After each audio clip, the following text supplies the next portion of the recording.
So we're at Best Buy, we're doing TV pickup. As you can see, they use TVs to make wall here. You know, when a TV like this, something this size goes through the delivery system, it sometimes get beat up. You could imagine a delivery man is tasked to pick up this box.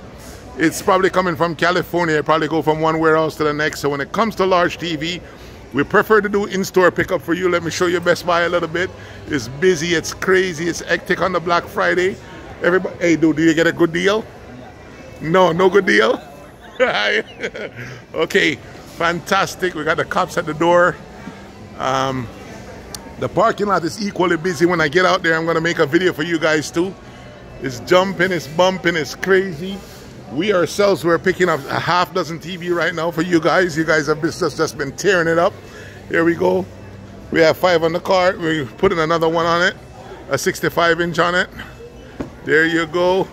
We're gonna get it to you safe and secure, delivered to your door in Jamaica. It is hopping. And once we get out, we'll make a video of the parking lot, show you what the parking lot looks like. Yeah, so he sent me to bring the car up to load the TV in. As you can see, the cops parked out front.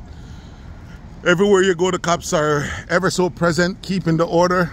We're gonna drive the truck up to the front right here and meet my guy up here and load the TVs in. So we're all loaded up in front of Best Buy, about to go. This is the one of the many stops that I'm gonna be making for you guys today. It's busy, people constantly going in and out. The store is full, it's hopping, it's popping, even though it's an overcast day and it's about to rain. Jump online, secure your deal. The TVs are being sold out across Walmart and Best Buy. Jump online, secure your deal, get your Black Friday purchase in. We'll go out and do in-store pickups for you if you wish.